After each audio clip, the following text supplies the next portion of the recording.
Sankok, can you lower your... No, I cannot lower because I've seen Babu Owino. I cannot lower my crutches. I've seen Babu Owino around. And he can again run away with my legs, so I have to protect my legs today. You are protected by the Speaker, the Honorable Sankok. Mr. Speaker, if you can protect me. Just lower your... You'll protect me. Yes, you are protected. You are Thank fully you, Mr. Speaker. Thank you, Mr. Speaker. Very well.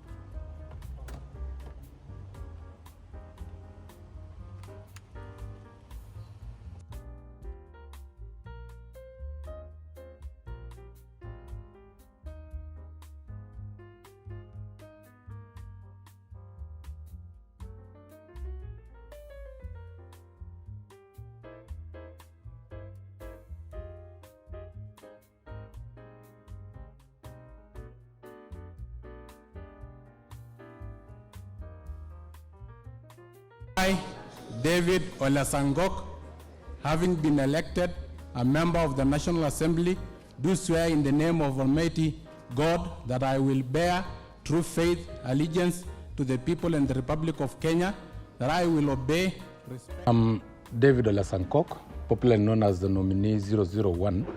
I represent 6.5 million Kenyans with disability in this National Assembly. And this is my preferred seat, which is number 16. And I like to sit here, one, because I can easily catch the eye of the Speaker, and I can be able to see all my colleagues, apart from a few who are behind me. It has been challenging representing persons with disability in this House, because the representation of persons with disability is quite low, but we try as much as possible to make sure that every issue that is discussed in this House, which touches on persons with disability, I'm here. I come here before the Speaker. I leave after the Speaker, because issues of persons with disability are cross-cutting. If you are discussing about the youth, there are youth with disability. If you are discussing about the two-third gender rule, there are women with disabilities. If we are discussing about the budget, of course, there's a National Council for Persons with Disability. So I must always be there on time and leave after the Speaker.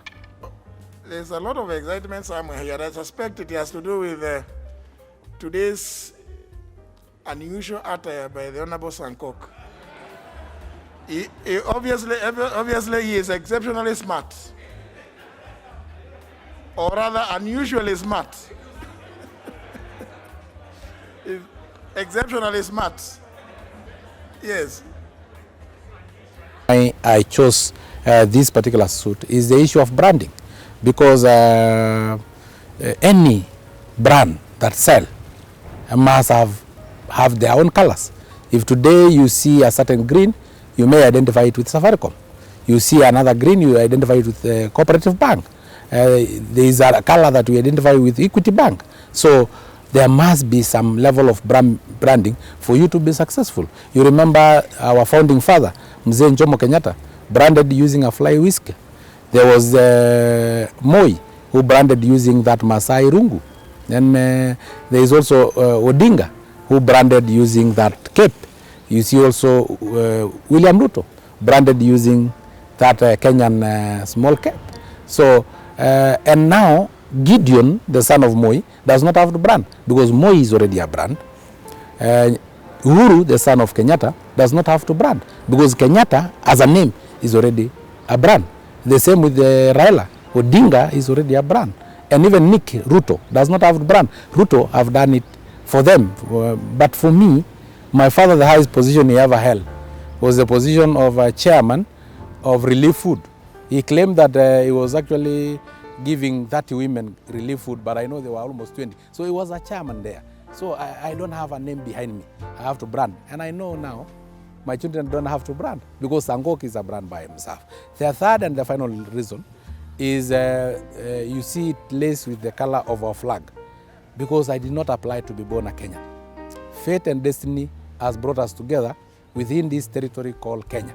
We have to learn to live together as brothers and sisters, or perish together as fools, the words of Martin Luther King Jr. Yes, I was born and brought up within the peasant farmers family at a place called Ndondol, Narok County, and within the Mao belt. My parents were just peasant farmers, normal pastoralists, nomadic lifestyle. I was not born with a disability. I was born with a lot of ability. And being a pastoralist, physical strength is everything, because you have to move your livestock from point A to B in search of water and pastures. You have also to defend your livestock from wild animals and from cattle rustlers. So I was lucky. I was born without any disability, and my father was very happy that they have a son, because for us we value sons more, because they carry the name of the family. They also protect the family wealth. They can also increase the family wealth through cattle rustling. So that is how I grew up. I was born. And then there was a circular, a kind of presidential directive, that all the chiefs must ensure that every family must produce one child to go to school. So because I was a bit naughty when I was growing up, when I look after cows, I sometimes forget and go and play with other boys, and we used to lose a lot of goats and sheep, sometimes cows, So my father said, because you cannot take care of our livestock very well, you are the one to be taken to school. So that is how I went to school. When I was in class 6, at the age of 12, I was taken ill of pneumonia because I had high temperatures, and I was actually having seizures. I was fainting. So I was taken to the nearest health center, which was 32 kilometers away. I was carried to a place called Mayala in Naivasha. And then the doctor was a bit asleep. He was wakened almost 5 times. When he woke up, he injected me, and I was okay. The temperatures disappeared, but the following day, my right leg was paralyzed. So I was taken back to him. He said I must be massaged with salty water. Did not succeed. I was taken to Kijabe Mission Hospital. When I was taken there, the Briton doctor who was there, he does not know how to lie. So he assessed me. After assessment, went to a room, come up with crutches and told me, learn how to use these crutches, because that is all you'll use throughout your life. It was a bit shocking, but then considering that I was in school just to pass time, because my age mates will amass wealth through cattle rustling. So for me, I was just passing time, wait for circumcision period, and then I joined Morans to go and raid and increase the wealth of my father.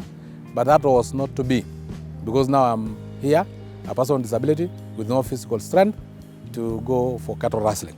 But I believe that was a blessing in disguise, because everything that happened under the sun, there must be commissioned by God, and there must be a reason for it. There is no problem without a purpose. So the purpose of this disability, which most people thought that it is a problem, is actually God had planned that 30 years to come is the one that will bring me to the National Assembly without a single vote. So for me, I pride of being a person with disability. The doctor who caused my disability is a very good friend of mine. And whenever, because he's in retirement, I pass through the Naivasha, I must buy him, he take beer, must buy 2 Tuskers and a kilo of meat so that we can enjoy and celebrate what he caused, because he caused an entry to me to Parliament. And let me tell you, my brother, people, when you see a person with disability, you don't see the ability in that person. You only see the disability in that person. But unfortunately, this disability may be a blessing, and that you have very long legs and very good legs, but you have never earned through your legs. But personally, I've earned through my crooked legs, because that is how I am in the National Assembly. There are 6.5 million Kenyans with disabilities. And disability is not a qualification at any cost. You must be aggressive enough. You must join a political party if you want to be nominated. You must invest in that political party in terms of resources, in terms of time, in terms of working for the party, in terms of campaigning for that particular party. That is the only way you can be identified. But for me, I find that there are 2 factors.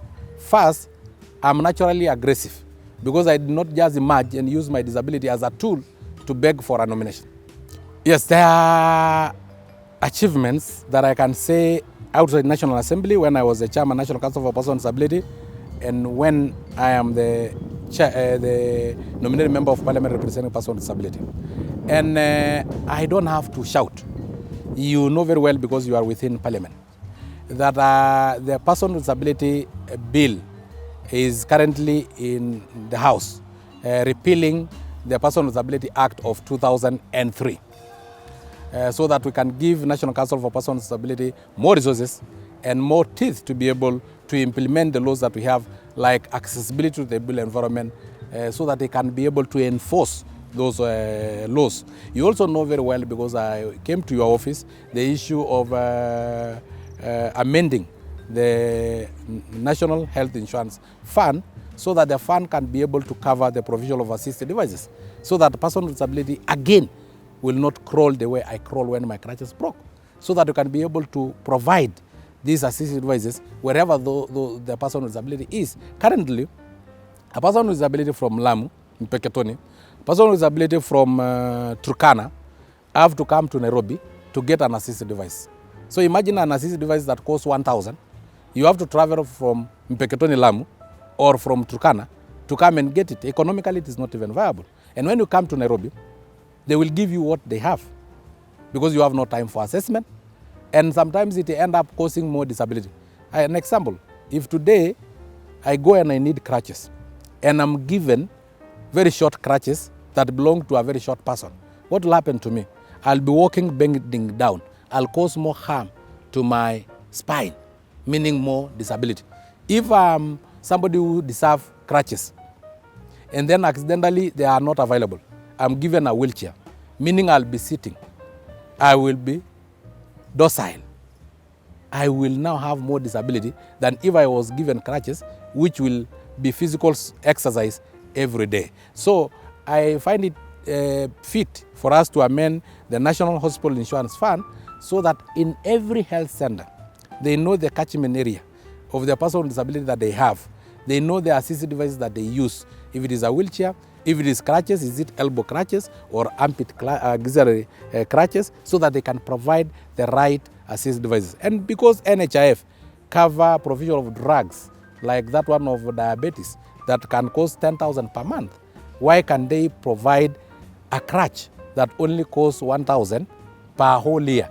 So that is the basis of it, and the amendment is there, and I'm proud of that amendment. You have also seen me attending Parliament before the Speaker and leaving after the Speaker, because the issues of person with disability are cross-cutting. When we are dealing with employment, I've always to evoke Article 54 of our Constitution, where is the 5% provision for the employment of person with disability. When we are talking about the two-third gender rule, I have to evoke the issue that there are women with disability. When we are talking about the youth fund, I will also say what percentage go to the youth with disability. So it is a cross-cutting issue. Yes, I've been able to grasp what is happening in the National Assembly.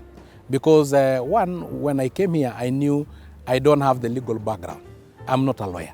But I have to study very hard to catch up, to know the rules, the standing orders, yes, our constitution, because everything that we are doing here, apart from the budgeting, part of it, and oversight, it's all about law. Because if we have to oversight our ministry, we have to ask, have they followed the law? If we have to do the budgeting, we have to set aside funds in consultation with the Constitution. What is supposed to go to the counties, what is supposed to remain with the National Assembly, and so on. So I normally read every night. I have 2 hours of reading our Constitution and reading news, national news, so that I know what is happening in the political sphere, and be able to understand and be able to contribute effectively. Because you are saying that I have catch the Speaker eye. No. Everybody catch the Speaker eye. But I come before anybody else. So if I have to put my card, of course I will be top on the list of those who may need to contribute. And since I read and really acclimatize myself with order paper that is coming the next day, then I'm able to contribute and prepare in advance to be able to contribute in every motion so that I can see what is there for person with disability. Again, you know, my uniform also can really easily catch an eye of the speaker, and also the speaker cannot just give anybody if they know that this person may not be able to contribute to contribute to that particular motion. So already the speaker have known that I have substance. That is why he allows me to contribute in the House. Yes, first of all, there is the cultural discrimination against person with disability. Where I come from, person with disability are considered as a curse. In fact, we are given 3 names. That is Engoki, meaning a curse, Ormaima, meaning the water seal, and Orngojine, meaning the hyena, because you limp like a hyena. So already from that background, your self-esteem is not as high as our counterparts. Secondly, most of us who are in this house are nominated to represent persons with disability. There is no kitty for persons with disability. So you represent a constituency, which is the largest in Kenya, 6.5 million Kenyans with disability, larger than Nairobi. But you don't even have a kitty to be able to provide for their needs. Yet our counterparts, who some of them represent a constituency of 30,000 Kenyans, have 100 million in CDF, in which when they ask for bursaries, when they have for infrastructure support, they can be able to provide. So financially, then a person with disability will feel we are eating their money. Because then how is the other member of parliament, who is your colleague, be able to build a school, be able to give bursaries, yet you yourself, you have never given to anybody. The other issue is access to most of the offices here. They have tried, Parliament have tried, there are lifts, there are ramps, but of course there are other offices that may not be accessible to persons with disability. And there are 349 chances of you being elected as a member of Parliament. There are only 12 chances of you being nominated. So which one is more difficult? Is for you to be nominated. And again, Uhuru Kenyatta, the first time he came to this house, he was a nominated member of Parliament. And now he's a president.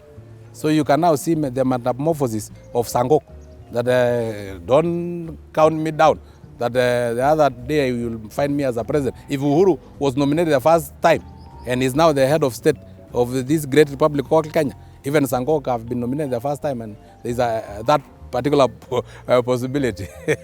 There are a lot of things that the government need to do. First of all, to implement the provision of Article 54 of the Constitution, that in every appointive position and nominative positions and employment positions, there must be person with disability. The cabinet at the moment is not properly constituted as per our constitution, because 5% of 20 members of cabinet, there must be one person with disability. It is not there. For the PS, at least we have a PS with disability, but our principal secretaries or the PSs are well above 40. So we need to have 2 representatives of person with disability. We have vetted so many people here in commissions and so on, but we have not really attained the requisite of 5% employment of person with disability within the government. At the moment, they are below 1.8%, and we need 5%, so they are quite low. The other issue is for us to be able to implement accessibility to the transport sector. At the moment, the transport system is totally inaccessible to a person with disability. You have to be carried, put into a matatu, your wheelchair put on top of a matatu. There's no that particular provision, and it is in the law that every SACCO should have at least 1 car or 2 vehicles that are accessible to a person with disability. I'm a survivor, and I can survive anywhere in the world. I normally tell people the only time that you'll find Sankok having a problem is because from our setup we talk about drought. Is that drought that have already finished even donkeys. So I can survive any situation. I've been brought up by a Christian family, and I've been brought up by a pastoralist family, that we can survive even in the jungle and survive anywhere. So I did not find any culture shock. It's something that I expected because I have been in the field of politics since my high school days when I was the captain of Kericho High School, in University of Nairobi when I was SONU president, again as East African Council for Persons with Disability chair. So it was no culture shock. But my expectations were met. In fact, they were exceeded. One is because of the speaker, Justin Muturi. I did not only find a speaker who is just a chair who allocate talking time to members, but I found a constitutional mobile encyclopedia who understand the laws so much. He have been able to guide us. He have been able to give rulings that for me will be used as precedents in other jurisdictions in all over the world. So for me, I think my expectations were met and they were actually exceeded because of the good leadership of the Speaker of the National Assembly, Justin Muturi. I've also been able to befriend most of our colleagues. You know, I'm an outgoing person. And if you have witnessed, I'm a darling to all members of parliament across the political divide. We joke with them all over. We consult with them. They tell me when I'm doing wrong, and they also tell me congratulations when I do the correct things. One is that members of parliament don't work, and they earn without working. I've just realized we overwork because I have sat in this house up to midnight. I've sat in committees up to midnight, you know, working for the betterment of this nation. Having a budget of 3 trillion shillings and knowing what finances goes to where. If a businessman with a kiosk is overworking, what about us who manage 3 trillion Kenya shillings when with so many factors, yes, that we had to consider. Sometimes because there's an emergency of drought, there's an emergency of Al-Shabaab attack, there's an emergency of building collapsing, you know, floods there. We have to rescue those people. We have to do an adjustment to our budget, the budget policy statements. Some of us have no background on finances, but the budget policy statement must come. The finance bill must come, and I must understand. So surely there is a misconception that we are idlers. But I have found this house that we really overwork. The other issue is that there is a misconception out there that being a member of parliament, you are a mobile ATM and that you have to give out money. Kenyans have not understood that as a member of parliament, I have my roles. And my job description is very simple, that I must be in the house to make laws, to budget for this country, and to oversight the executive. For them, they think it is me to give out handouts. If I tell them that I was instrumental to make sure that there is a road, a tarmac road in my region, that there is electricity connectivity to every household, whether you have a story building, whether you have a mad house, it is still your house, you have to get government services. They will not understand that. They will tell you, what have you given me? And if a Kenyan asks you for money, and you say, I don't have, you know, they will not understand. The other issue is that they think that you must always, in terms of fundraising and Harambes, you must contribute more. You go to a fundraising, and you have gone in that weekend 20 fundraising, you have given 20,000 each, meaning you have already donated 400,000. But there is one farmer who is a relative to the family, who have never gone to any fundraising the entire of his life. Have donated 50,000.